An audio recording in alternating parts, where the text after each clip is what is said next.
Hello বন্ধুরা, আরও একটা নতুন ব্লগে তোমাদের সকলকে স্বাগত জানিয়ে আজকের ব্লগটা আমি শুরু করছি। তো সকালবেলা উঠেই মনটা খুব খারাপ আমার, কারণ তোমরা দেখতেই পাচ্ছ নাকেরটা হারিয়ে গেছে। তো সেইটারই সকাল সকাল খোঁজার চেষ্টা করছি, দেখি খুঁজে পাই কি না। ঠিক আছে, তো তোমরা পুরো ব্লগটা আমার দেখতে থাকো। তো তাই জন্যই মনটা একটুখানি খারাপ হয়ে রয়েছে। দেখো আজকে পাগলির মতন হয়েই ব্লগ বানাতে এসে গেছি। তো তোমরা ভিডিওটা পুরোটা দেখতে থেকো, আর ভালো লাগলে আমার চ্যানেলটাকে সাবস্ক্রাইব করে দিয়ে পাশে থাকা বেল আইকনটা টিপে দিয়ে নোটিফিকেশানটা অল করে দিও সমস্ত ভিডিওর নোটিফিকেশান পেতে। তো চলো ব্লগটা আজকে যতটা পারবো তোমাদের সাথে শেয়ার করব। শেয়ার বলতে সারা দিনের কাজকর্ম, তো ভাবছি আজকে তোমাদের সাথে একটা রেসিপিও শেয়ার করি। তো তোমরা সাথে থেকো, পুরো ভিডিওটা দেখো স্কিপ না করে, তাহলে বুঝতে পারবে না যে সারাদিনে আমি কি করলাম আর রেসিপিতে কি কি দিলাম। তো চলো বন্ধুরা, এখন একটু বেজে গেছে প্রায় 8:30। তো মেয়েকে একটু পড়াতে হবে, পড়িয়ে নিয়ে সকালে রান্না করতে হবে, যেটা খেয়ে দিয়ে স্কুলে যাবে। তারপরে তো দুপুরে রান্না আছে। তো চলো একটু মেয়েকে পড়িয়ে নেওয়া যাক, তারপরে তোমাদের সাথে ভিডিও শেয়ার করবো। ঠিক আছে, কারণ সামনেই আসছে ওর 3rd ইউনিট টেস্ট। তো টেস্টের জন্য মোটামুটি ওর সিলেবাস তো শেষ হয়ে গেছে, কিন্তু বাড়িতে রিভাইজ করাটা জরুরি। তো সেই জন্যই আমি একটুখানি পড়িয়ে নিই। বলো, কোথা থেকে হিম পড়ে? কচু পাতা থেকে টুক টুক করে হিম পড়ে। কে উবু হয়ে বসে আগুন পোহায়? দুঃখী বুড়ি উনুন ধারে বসে আগুন পোহায়। নুটু খুশি কেন? নুটু খুশি কেন? আজকে সবাই দেখো কতটা পড়া পারে আর পারে না। খুশি কেন?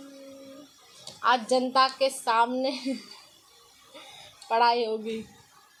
নুটু কেন খুশি বলো? নুটু কেন খুশি? আজ ওর ছুটি। আজ কি? আজ বুধবার। হ্যাঁ, আজ বুধবার, তাই নুটু খুশি। কে কুয়ো থেকে জল তোলে? কে কুয়ো থেকে জল তোলে? চুনি মালি কুয়ো থেকে জল তোলে। এখানে আমি ওকে তাড়াতাড়ি করে পড়িয়ে নিয়ে তারপরে গেছিলাম রান্না করতে।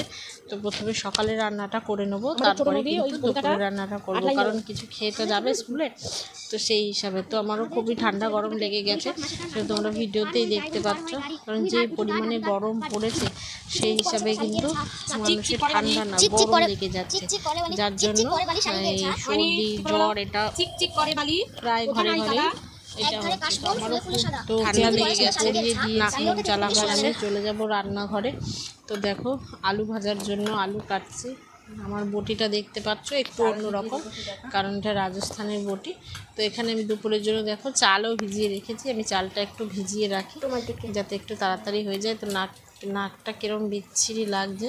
মেয়ে ব্লগ করছিল, তখন বলছে মা আমি একটুখানি ক্যামেরা করি। তো আমিও বললাম যে কর। তো আলুটা কেটে নিয়ে ওদিকে আমি ডাল সেদ্ধ করে নিয়েছি আগে, আর করবো আলু ভাজা। আলু ভাজা করার পরে আমি একদিকে রান্নাটা বসিয়ে দেবো, যাতে আলু ভাজা হবে তাড়াতাড়ি হয়ে যায়। দেখো একটা হয়ে গেছে। ফোন করে তো বন্ধুরা, নাকেরটা তো অনেকক্ষণ থেকেই খুঁজছি, মেয়েকেও বলছি খুঁজতে। তো বিছানার চাদর ঠাদর সব ঝাড়াঝুড়ি আমি করে নিয়েছি, আর ঘরটা ঝাড়ও দিলাম, কিন্তু পাওয়াটা সম্ভব হচ্ছে না। দেখা যাক নিচে, ওখানে নিচে দেখ, নিচে কোথায়? আমি দেখছি, নিচে দেখ। ও মা এই দেখো পেঁচি পেঁচি পেঁচি পেঁচি দেখো। ও দেখি দেখি, বেঁকে যায়নি তো? তো নাকেরটা বন্ধুরা দেখো পাওয়া গেছে। আমি তো সবসময় তোমার নাকের খুঁজে। ও এখানে নিচে মনে হয় পড়ে গেছিলো উঠতে গিয়ে, তো পাওয়া গেছে। এটাই অনেক বড়। আমি রোজ থ্যাংক ইউ। ওয়েলকাম। তো চলো তোমাদের একটু রান্নাটাও দেখাই। তো আমার তো একটু টেনশনই হয়ে গেছিলো যে নাকেরটা পাবো কি না। মনে হচ্ছে একটু পায়ে লেগে বেঁকেও গেছে, ফোকাস নিচ্ছে না। তো চলো রান্নাটা তোমাদের সাথে শেয়ার করি। বাবা ভিডিও করছে, ভিডিও।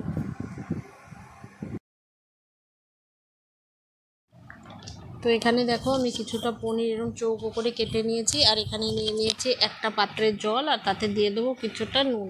তো তোমরা গরম জলও নিতে পারো, তো এখানে নর্মাল জল। তো আমি এবার কি করব, পনিরটা ভেজে নেবো। তো হালকাই ভাজবো, বেশি ভাজলে তো আবার জানো তোমরা চামড়ার মতো হয়ে যাবে। তো হালকা করে একটু তোমরা ভেজে নেবে। তোমরা চাইলে এর মধ্যে একটু হালকা সামান্য হলুদ দিয়ে ভেজে নিতে পারো। তো এটা তোমরা এবার কি করবে, জলের মধ্যে দিয়ে দেবে, এই নুন জলটার মধ্যে। এতে কি হবে, পনিরের মধ্যে সমস্ত নুনটা ঢুকে যাবে। আর এই জলটা কিন্তু তোমরা দেখতে পাচ্ছ, এটা ফেলে দেবো না, এটা দিয়েই আমি আজকে ঝোলটা বানাবো। অন্যদিকে দেখো আমি কিছুটা পেঁয়াজ, আদা, রসুন, টমেটো কেটে রেখেছি। তো এখানে আমি কিছুটা আলু ভেজে নেবো প্রথমে। তার আগে এখানে দেখো পেঁয়াজ, আর কিছুটা পেঁয়াজ দেব, আর আদা, রসুন, টমেটো এগুলো ভেজে নিয়ে এর একটা পেস্ট তৈরি করে নেবো। আর কিছুটা পেঁয়াজ গ্রেভির জন্য পরে ভাজবো। তো এটা কিন্তু ভাজবো মানে একদম মানে ভাজা ভাজা করে নেবো না, যে কাঁচা স্মেলটা থাকে সেই স্মেলটা চলে গেলেই হবে। দেখো এখানে আমি আদা, রসুন আর পেঁয়াজটা আগে ভেজে নিচ্ছি, তারপরে কিন্তু আমি টমেটোটা দেবো। কারণ জানো টমেটো থেকে জল বের হয়, তো আগে দিয়ে দিলে এটা ভালো ভাজা হবে না। তো ক্যামেরাটা একটু নাড়াচাড়া করছে, আর আমার আওয়াজটাও একটু নাকে নাকে লাগতে পারে, কারণ আমার শরীরটা ভালো না, ঠান্ডা গরম লেগেছে, সেটা তো আগেই বললাম। তো আওয়াজটা একটু অন্যরকম লাগতে পারে, একটু অ্যাডজাস্ট করে নিও। তো এখানে দেখো এটা ভাজা হয়ে গেছে মশলাটা, এবার এটা নামিয়ে নেবো। তো কড়াইতে আর একটু তেল দিয়ে আমি আলুগুলো একটা বড় আলু আমি কেটে নিয়েছি কুচি কুচি করে, সেটাকে আমি ভেজে নেব। তোমরা চাইলে এটা বিনা আলুতেও রান্না করতে পারো, কিন্তু আমি একটা আলু এর মধ্যে দিয়ে দেবো। তো আলুটাকে একটু নুন হলুদ দিয়ে লাল লাল করে ভেজে তুলে রাখবো। তারপরে কিন্তু এই তেলেই আমি পেঁয়াজগুলো দেবো। তো এই ফাঁকে বলে রাখি যে আমিও সিম্পলভাবে রান্না করতে বেশি পছন্দ করি। আমার যেরকম মনে হয় আমি সেরকম করে তোমাদের সাথে শেয়ার করি। তো এখানে দেখো বাদবাকি যে পেঁয়াজগুলো আছে সেই পেঁয়াজগুলো আমি দিয়ে দিলাম এর মধ্যে, দিয়ে কিছুক্ষণ ভাজবো। যতক্ষণ পেঁয়াজটা ভাজা হচ্ছে আমি ততক্ষণ ওই মশলাটা দিয়ে একটা পেস্ট বানিয়ে নেবো। তো সামান্য একটু জল দিয়ে পেস্ট বানিয়ে নেবো। অন্যদিকে দেখো বাটিটার মধ্যে আমি নুন, হলুদ, জিরে, লঙ্কা সব গুলে রেখেছি। তো এবার এই মশলার পেস্টটার মধ্যে দিয়ে দেবো, আর ওই বাটিতে যে মশলাটা গুলে রেখেছি তা দিয়েই এটা ধুয়ে কিন্তু জলটা আমি দিয়ে দেওয়া। আর এটা আমি কাঁচা জল কিন্তু দিইনি, যে জলটায় নুন দিয়ে আর কি পনিরটা ভিজিয়ে রেখেছিলাম সেই জলটাই আমি এর মধ্যে দিয়েছি। তো এই জলটাতেই কিন্তু আমি রান্নাটা করব, কারণ ভাজার পরে তেলটা হয়ে যায়। তো এই ফাঁকে দেখিয়ে দিই আমার এখানে আলু ভাজা হয়ে গেছে, ভাত হয়ে গেছে, আর এখানে ডাল সেদ্ধ। আজকে সকালবেলার এটাই খাবার। তো এটাকে ভালো করে কষাতে হবে যতক্ষণ না তেল বেরিয়ে আসে। তো দেখো অনেকক্ষণ কষানোর পর কিন্তু মশলাটা কমেও এসছে, আর একটা সুন্দর কালার হয়েছে। এবার আমি ভাজা আলুগুলো এর মধ্যে দিয়ে খানিকক্ষণ নেড়ে চেড়ে ওই পনিরের জলটা দিয়ে দেবো। তো তার আগে কী করতে হবে, পনিরগুলো তুলে নিতে হবে জল থেকে। এটা এখন দেবো না, ভালো করে জলটা ফোটার পরে কিন্তু আমি এটা দেবো।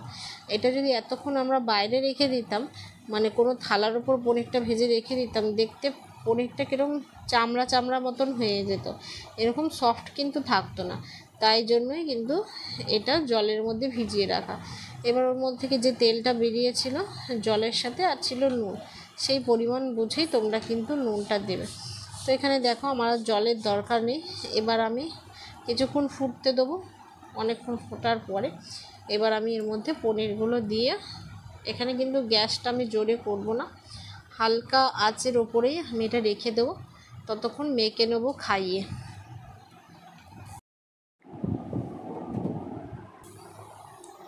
তো বন্ধুরা সকালের জন্য তো ভাত আমার রান্না হয়ে গেছে, যেটা তোমাদের সাথে আমি দেখালাম যে সকালের খাবারটা তৈরি হয়ে গেছে। আর পনিরের রেসিপিটা তোমাদের সাথে শেয়ার করছি, তো তোমরা দেখো অবশ্যই। তো তোমরাও বানিয়ে দেখো রেসিপিটা, আমার তো দারুণ লাগে রেসিপিটা। তোমাদের কেমন লাগলো অবশ্যই কমেন্ট বক্সে জানাবে। তো এখন প্রায় কটা বাজে, 9:45 বাজতে গেল। তো মেয়েকে এখন খাওয়াবো, মেয়ে স্নান হয়ে গেছে, ওখানে শুয়ে আছে, ওকে খাওয়াবো, খাইয়ে দাইয়ে ড্রেস করাবো, চুল বাঁধবো, ওর স্কুলের টাইম হয়ে যাচ্ছে। তো ওকে ফটাফট রেডি করে নিই, ও স্কুলে বেরিয়ে যাক, তারপরে আমি তোমাদের সাথে আবার দেখা করব। তো নাকেরটা পেয়ে গেছি, তাই জন্য আমি অনেক খুশি হয়েছি।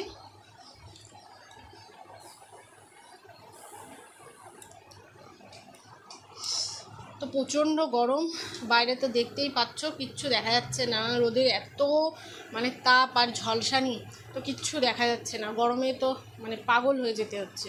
পাখা তো কোনো সময় বন্ধ নেই, সব সময় পাখা চলতেই আছে। তো চলো খাইয়ে দিই, তারপরে আবার দেখা হবে তোমাদের সাথে।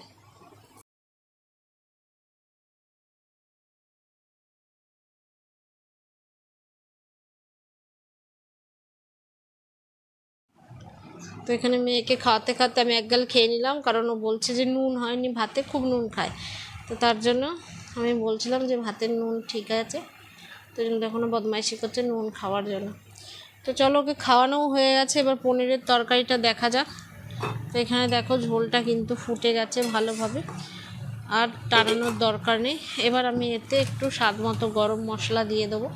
তো গরম মশলা দিয়ে দিয়ে একটুখানি ফুটিয়েই কিন্তু রান্নাটা হয়ে যাবে। তো রান্নাটা দেখলে তোমরা কতটাই ইজি, কোনো ঝুট ঝামেলা নেই, একদম সিম্পলভাবে তোমাদের সাথে শেয়ার করলাম। তোমরা অবশ্যই ট্রাই করো আর আমাকে জানিও যে তোমাদের কীরকম লাগলো রান্নাটা, পনিরের এই তরকারিটা, আর তোমরা কীরকম করে বানাও সেটাও অবশ্যই জানিও।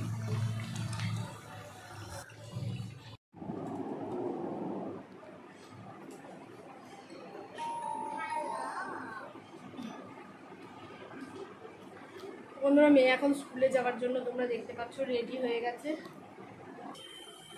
তো দেখতে পাচ্ছ মেয়ে স্কুলে যাওয়ার জন্য একদম রেডি, খাওয়া দাওয়া স্নান সব কমপ্লিট। এখন 10:30 বাজতে গেল, ওর স্কুলে মানে 11:15-র মধ্যে ঢুকতেই হবে। তো সেই জন্য এখন বেরোচ্ছে। সবাইকে টাটা করে দাও, টাটা, বলো কিছু। দেখা হবে স্কুল থেকে আসার পর। তো স্কুল থেকে আসার পরে আবার ওর সাথে দেখা হবে তোমাদের। ততক্ষণ আমি কাজ টাজ করে যা আমার কাজ আছে করে নেবো। আর যা প্রচণ্ড গরম পড়েছে, এই গরমে বাচ্চাদেরও কষ্ট, প্রচুর কষ্ট। আর এবছর তো টুপি পরে নিয়েছি। তো এবছর তো দেখছোই একদম বৃষ্টিও নেই, যে বৃষ্টি হলে একটু যে রিল্যাক্স হবে তাও নেই, বৃষ্টিটাও নেই। যেরকম রোদ্দুর, বাপরে বাপ, ফাটিয়ে দিচ্ছে। তো চলো আর কথা না বাড়িয়ে এখন একটু তাড়াতাড়ি করে কাজগুলো করে নেওয়া যাক। তো বন্ধুরা, মিশো থেকে একটা জিনিস অর্ডার করেছিলাম মেয়ের জন্য, তো যেটা এসে গেছে, কল এসছে। তো নিচে থেকে নিয়ে আসি, তারপর তোমাদের সাথে দেখাবো যে কী অর্ডার করেছিলাম মেয়ের জন্য, ঠিক আছে? তো দেখো এখানে মিশো থেকে যে অর্ডারটা করেছিলাম সেটা এসে গেছে। তো এর মধ্যে আছে মেয়ের জন্য একটা ঘড়ি। তো অর্ডার করেছিলাম কিছুদিন আগে, তো ফাইনালি আজকে এসেছে। তোমরা দেখে বলো যে ঘড়িটা কীরকম লাগছে। আমার খুব পছন্দ হয়েছে, তো যেরকম দেখেছিলাম তো সেই রকমই এসেছে, কোনো ভাঙাচোরাও আসেনি বা একদম পারফেক্ট এসেছে, কোনো সমস্যা হয়নি। তো দেখো তোমরা ঘড়িটা দেখে বলো। তো মেয়ে এখন বাড়ি নেই, যখন আসবে তখন ওর সাথে শেয়ার করব যে এটা আনা হয়েছিল। তো খুবই সুন্দর ছোটোদের হিসাবে। তো হ্যাঁ, দেখে মনে হচ্ছে যে ওর হাতে একটু বড় হবে, কারণ চেন কাটতে হবে। কারণ তোমরা তোকে দেখেছো কতটা রোগা, তো এটা ওর হাতে হবে না, সরু সরু হাতে। তো দেখিও আসুক কতটা কাটতে হয়, তারপরে দোকান থেকে গিয়ে চেন কাটিয়ে নিয়ে আসলেই কিন্তু ও পড়তে পারবে।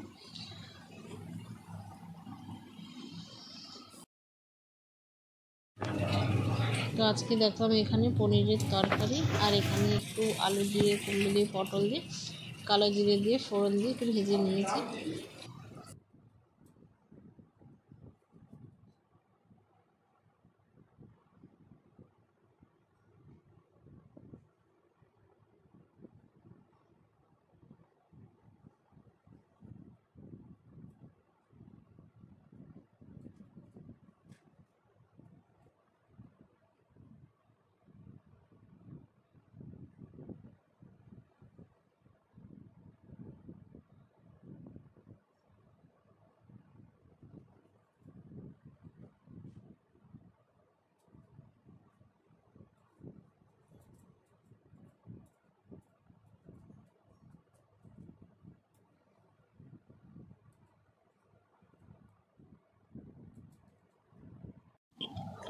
তো বন্ধুরা, এখন আমার স্নান হয়ে গেছে। আর স্নান করেও যেন মনে হচ্ছে যে আজকে স্নান করিনি। কারণ এতটা পরিমাণ গরম পড়েছে, মাথা পুরো চ্যাপ চ্যাপ করে ভিজিয়েছি। একটু পরে যখন শোবো তো চুলটা খুলে দেবো। তো পুজো তো হয়ে গেছে, কিন্তু এখন দেখো তোমার মেয়ে ড্রয়িং করেছে। ওর ভালো লাগে কিছু এঁকে এঁকে দেওয়ালে আটকাতে। তো কিছুদিন পরে দেখবে এটা আবার চেঞ্জ হয়ে গেছে। তো এখন আমি যাচ্ছি ওই ঘরে পুজো করতে। তো আশেপাশে গানও বাজছে, তোমরা হয়তো শুনতে পাবে, ওই জন্য পরে আমি চেষ্টা করব ভয়েস ওভার দেওয়ার। তো এখন আমি পুজোটা করে নেব। পুজোটা করার পরে তারপর আবার নিয়ে আসার টাইম হয়ে গেছে, কারণ প্রায় 2টো বাজতে গেল। গরমে একটু বসে রেস্ট নিয়ে নিয়ে কাজ করছি, কারণ মানে শরীরের মধ্যে একটা অস্বস্তি বোধ হচ্ছে। তো তাই জন্যই আমি একটু বসে বসে কাজ করছি।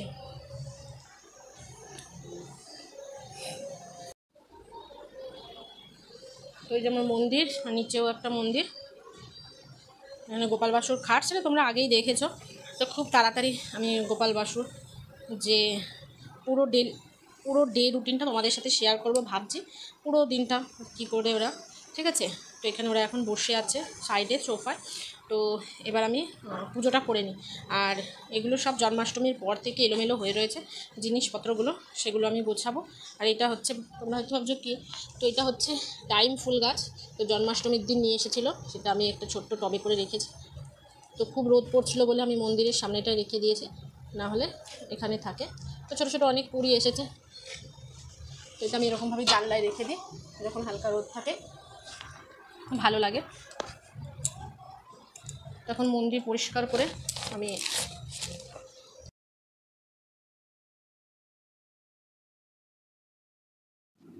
তো এখানে আমি আগে পুরো মন্দিরটা পরিষ্কার করে নেব একটা কাপড় দিয়ে পরিষ্কার। তারপরে করাবো গোপাল বাসুকে স্নান। তারপর যেহেতু আজ গণেশ চতুর্থী, তো গণেশজিকেও ভালো করে স্নান করিয়ে আমরা পুজোটা করে নেব। তো তোমাদের সকলকে শুভ গণেশ চতুর্থীর অনেক অনেক শুভেচ্ছা রইল।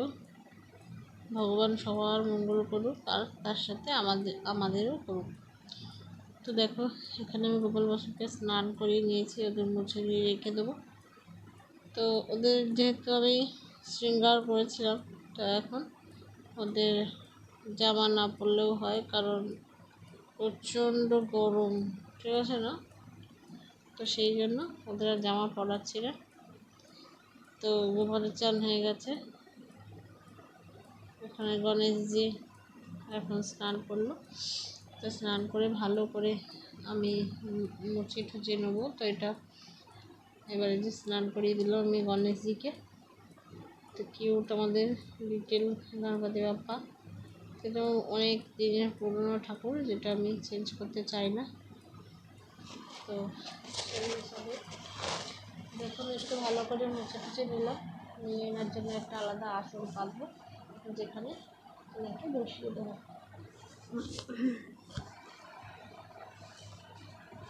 এবার গোপাল বাসুকে আমি ওদের সোফায় বসিয়ে দেবো, আর গণপতি বাপ্পাকে নিয়ে এসে এই ফুলের মতো আসনটা বসতে দেবো, তারপর আসন দেখতে। কারণ যে ছোট্ট আসনটা নিয়েছিলাম তার মধ্যে কিন্তু 7 ভাই।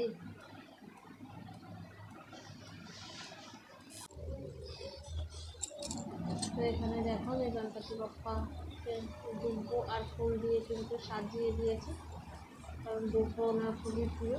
তো সেই হিসাবে দুব্বো আর ফুল দিয়ে গণপতি বাপ্পাকে সাজিয়ে দিয়েছি, তার সামর্থ্য অনুযায়ী ফল দিয়ে পুজো দিয়ে দিয়েছি আমি।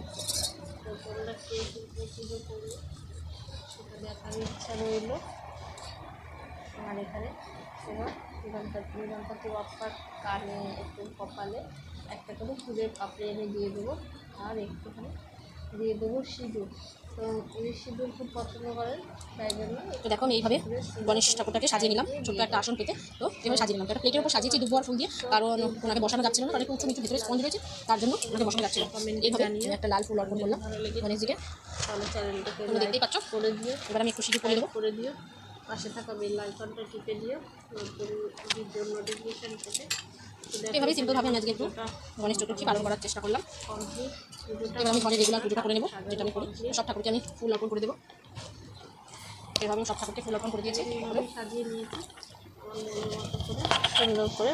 তো এখানে আমি একটু ফল, তো বন্ধুরা পুজো তো হয়ে গেছে, এখন একটুখানি রেস্ট করে নেবো, কারণ মেয়ে আসার টাইম হয়ে গেছে। তারপরে সবাই ভাত টাত খাবো, খেয়ে নিয়ে রেস্ট করবো। তো মেয়ে আছে বিকালে একটুক্ষণ, আর না আজকে তো বুধবার, তো শনিবারে ওর নাচের ক্লাস থাকে, তাই একটু প্র্যাকটিস করে ওপরে গিয়ে।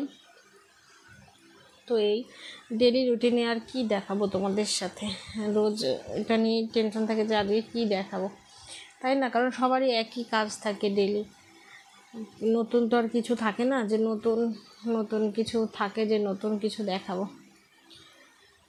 তো মেয়ে আসুক, মেয়ে বলেছে মা আমার সাথে দেখা করাবে, আমি যখন আসবো তো ওর সাথে দেখা করি আজকের ব্লগটা আমি শেষ করব। ততক্ষণ তোমরা সাথে থেকো আর আমার ভিডিওটা দেখতে থেকো। আর হয়ে গেল? কেমন গেল আজকে স্কুল? ভালো। চলো। আমার মধ্যে আত্মা ঢুকে গেছিল। তো তোমরা দেখতেই পাচ্ছ মেয়ে স্কুল থেকে এসে গেছে। তো বলেছিলাম যে আজকে ওকে দেখিয়ে ভিডিওটা শেষ করব। তো ভিডিওটা যদি ভালো লেগে থাকে তাহলে অবশ্যই আমার চ্যানেলটাকে লাইক কমেন্ট শেয়ার করে দিও, আর পাশে থাকা বেল আইকনটা টিপে দিও, বন্ধুদের সাথে আমার ভিডিওটা শেয়ার করে দিও। তো আবার দেখা হবে একটা নতুন ভিডিওর সাথে। আজকের মতো টাটা, বাই বাই, সবাই ভালো থেকো। বাই।